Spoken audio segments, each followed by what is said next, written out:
Jadi kemarin tesisnya adalah beritanya itu bagus, dan dari sisi pemangkasan suku bunga kita kemarin juga kasih tahu ada 2 skenario kalau seandainya dipangkas gimana, kalau nggak dipangkas seperti apa. Dan kemarin pun kita bilang kalau toh pun terjadi pemangkasan, seharusnya untuk saham-saham blue chips dia akan terjadi gap up, jadi pagi-pagi akan terbuka naik ya, efek dari deal antara Amerika Serikat sama Indonesia, tapi kemungkinan besar momentumnya itu nggak akan terlalu kuat. Dan kalau misalnya my friends perhatiin, kemarin itu terjadi seperti apa yang kita ekspektasikan. Pertanyaannya adalah kenapa kok BI dipangkas, saham-saham blue chips-nya nggak rally kencang gitu loh. Tapi kalau kita lihat ISG-nya itu naik. Nah ini kita jelasin sekali lagi supaya my friends kegambar. Karena ada beberapa hal yang kurang bagus sih sebenarnya kalau saya boleh bilang. Jadi ini harus perhatiin baik-baik.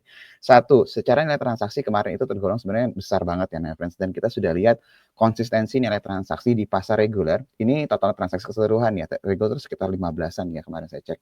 Hampir 15-an. Jadi tergolong besar. Beberapa hari terakhir ini double digit dan angkanya juga tergolong besar. Tapi perputaran itu lebih ke saham-saham konglomerasi ya, yang kita udah bahas beberapa kali terakhir ini. Di blue chips besar, tapi besarnya nggak seperti normalnya. Dan ketika ada 2 berita bagus, tanda kutip bagus ya, trade deal sama juga pemangkasan suku bunga, asing itu nggak bergeming ya, justru malah dia tetap konsisten keluar. Bahkan kemarin Bank Mandiri salah satu yang mengalami outflow terbesar ya.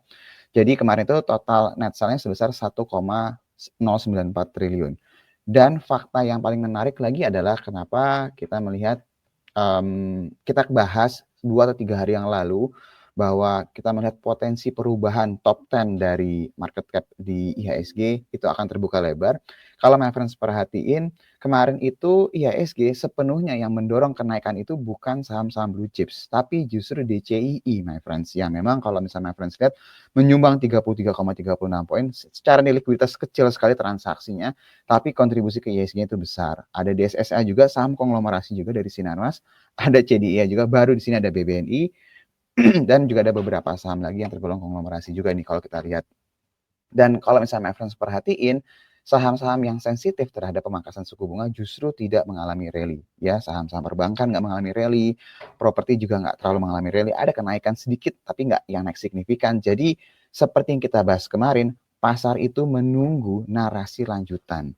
Ya, jadi kan kita kemarin bilang ya, kalau perbankan ada yang mau urus LB kayak Bank Mandiri, ada juga yang cerita perubahan kepemilikan saham antara BRIS ke Danantara, terus juga dari sisi kinerja keuangan yang kita akan dengar di bulan Juli ini. Jadi masih ada beberapa hal yang dibutuhkan sama pasar sebelum mereka benar-benar agresif.